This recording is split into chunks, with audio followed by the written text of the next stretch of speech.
Okay, so this is part 2 of our dream tattoo portrait. I think I had just finished showing you how to get rid of the bags of the eyes. And so we used, you can use the clone stamp, which is right here, to kind of get rid of imperfections or even specks of dust. You might have noticed that on your scan you might have some dust or scratches. You can get rid of those using the clone stamp.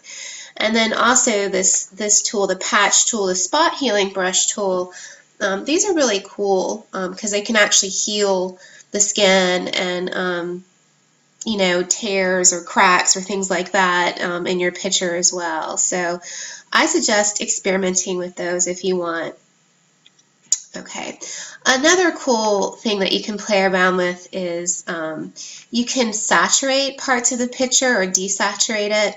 There's a tool called the sponge tool, so I'm going to have to find it. Give me a second. Okay, so the sponge tool is with something called the dodge tool and burn tool. The dodge tool might be what you see, and then you'll have to click the little arrow in the corner to see the hidden tools, but that's where the sponge tool is. So you click on that, and then up here, this is your tool option bar. So you can see here it highlights the sponge tool, and then again you can change it. You can have a different brush size to sort of fit whatever it is you're trying to use it for. And again, just kind of play around with the radius and then move your mouse into the image so you can see what size it is. You can also do different edges, so just do a soft edge. And then if you look over here where it says mode in the tool option menu bar, it says desaturate, and then you can change it to saturate. So I'm going to change it to saturate. So I'm going to make my lips a little bit redder. So when you have that, and then you might want to change your flow. I'm going to do it to 100% just so it's more dramatic. You can see, again, you probably need to make sure you're in the background layer and not your brightness contrast layer, because see, I'm going to try and it's probably not going to do anything. It's not, I don't think it's doing anything. So I'll just kind of go over my lips, see, and all I'm doing is sort of brushing and kind of going over it. I don't know if you can see, but it's a lot redder. And I can do this in any part of the picture. I could, do this little decorative paisley on my shirt and try to bring that out a little bit more. I might want to change the size of my brush a little bit bigger. So see the difference? So you can saturate parts of the picture. I can make this purple just overall brighter if I want.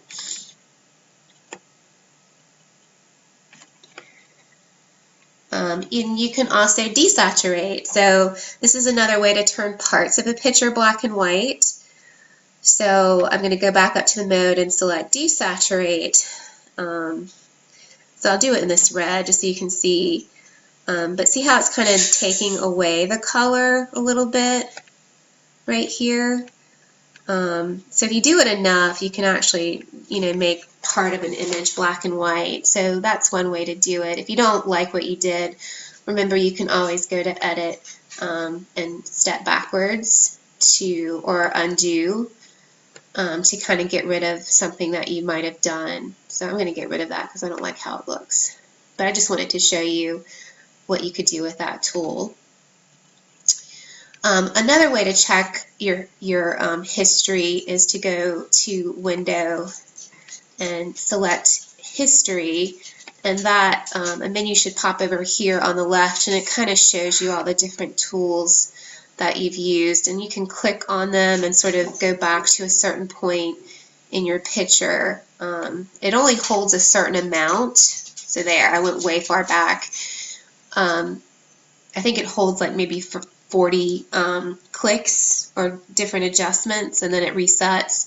So it doesn't record everything you do, but it records enough so that if you really need to go back or you really messed up, you can do that. Once you click though on it, so here I went back, you can see, and it brought back the desaturated parts I did.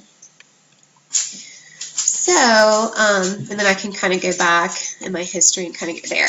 And then once I close this out, oops, I wanted to do that. I don't know if you can hear, my two dogs just walked into the kitchen and they were getting ready to bother me. It's gone. You can't go back to the steps that you sort of erase. So just keep that in mind when you're using this tool. Okay. You know, you can do some other adjustments as well. Now I will go ahead and use the layers. So you could change the color balance. Let me find that on here.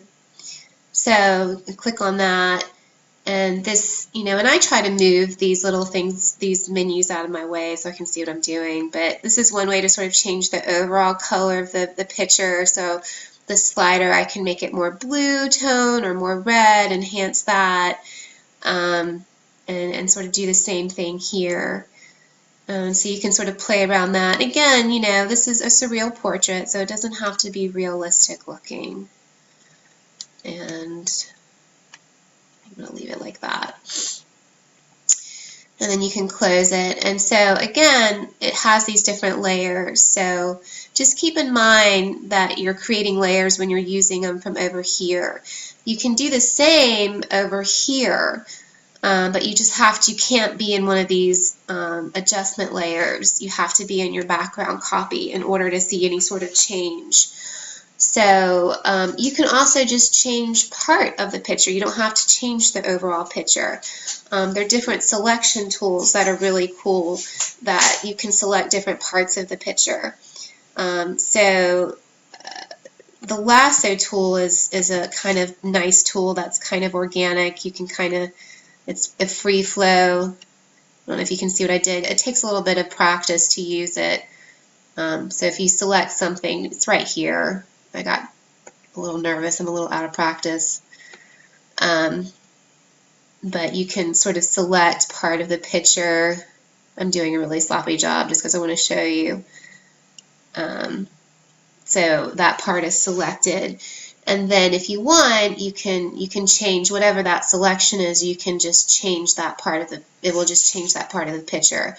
So I can go here to image adjustments, and keep in mind when you're doing adjustments from this menu, it's going to just change the picture. It's not going to create a layer. So keep that in mind. But I just wanted to show you the difference. So I'm going to go to hue saturation, which is different than color balance. It actually can change the actual color. So hue in this slider means color, so you can kind of move this around and actually change the color. So I can, you know, change the color drastically. The saturation controls how bright that color is, or again, you can desaturate it so it doesn't have much color.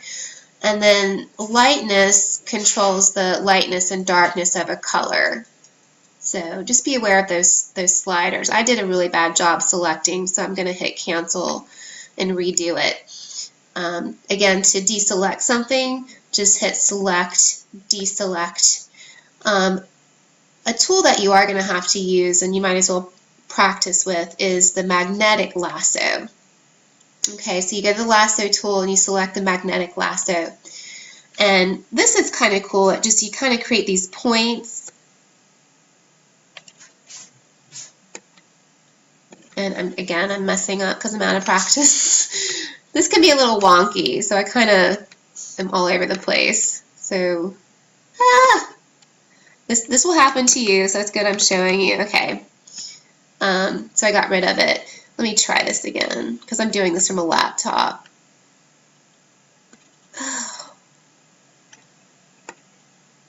Anyway, you can kind of see I got kind of a wonky start. But basically you just kind of create these anchor points, and it's kind of wrapping around the picture. Right here.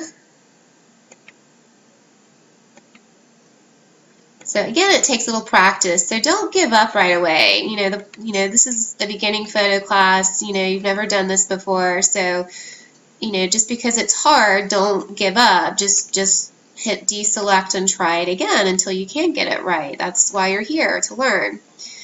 And for some reason this anchor tool isn't doing what I want, but I'm going to just go with it. Okay, so again, it didn't do the best job selecting, but again, I could do another adjustment. So you know, I could add a photo filter.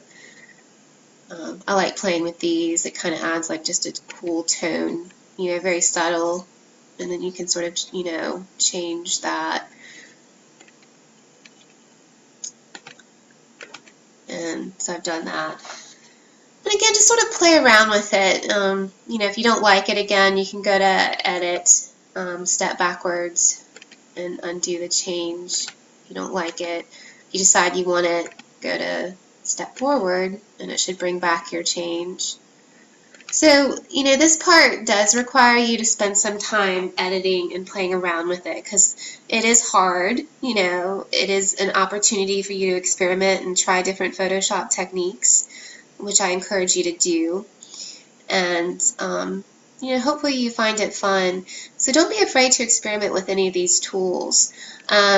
Another really cool way to highlight or select something is the quick mask mode. And that can really help solve a lot of issues. So if you go down to your toolbar right here, again, you want to make sure you're in the background copy. You select this little square with a rectangle right here. So just click on that. And then you need to select the brush tool, just the plain old brush tool. Okay, there are different brush tools. That this one like has a little arrow with it. That's the history brush tool. Just don't get mixed up. So just select the good old-fashioned brush tool. Sorry, this is acting up again. Hold on. Alright, so I did go back in my history a little bit, and I didn't like what I did with the red. So again, if something's selected and you don't want it to be selected, hit select, deselect. So I'm going to show you another way to change or select something that might be a little bit easier. So you hit this quick mask mode, which I just did. I think it's on. Yeah, it should be on now. It's like a square with a circle. And then you select the brush tool. You might need to change the size. So again, it's highlighted up here in your brush, your tool option bar. And make it a little bit bigger. And you can see here there are different types of brush strokes you can select. I'll show you how to use those in a second. I just want just a round, soft size. So there we go. And so say I want to change the color, the purple of this shirt. So I don't know if you can see. So once you have the quick mask mode on and you select the brush tool and your brush size, see that sort of red haze that's going over it? You can kind of color in, and then, you know, you can even really be, you can zoom in and do a better job. I'm not doing a very good job.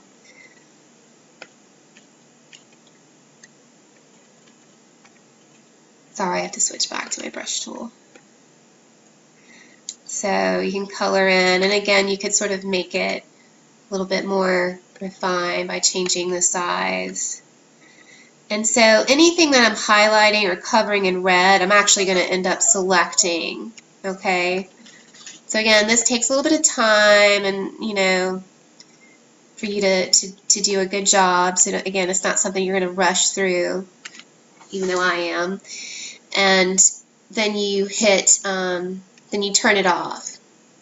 I'm going to turn it off. So there you can see what it does is it selects everything but the quick, it's a masking tool. So it selected everything but the mask. This is the part I actually masked.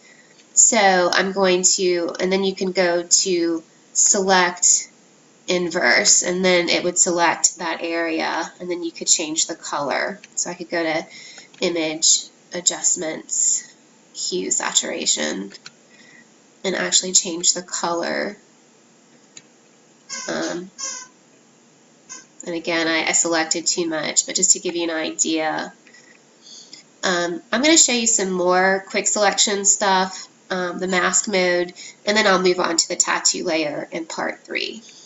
okay? But this is a good way to change your hair color.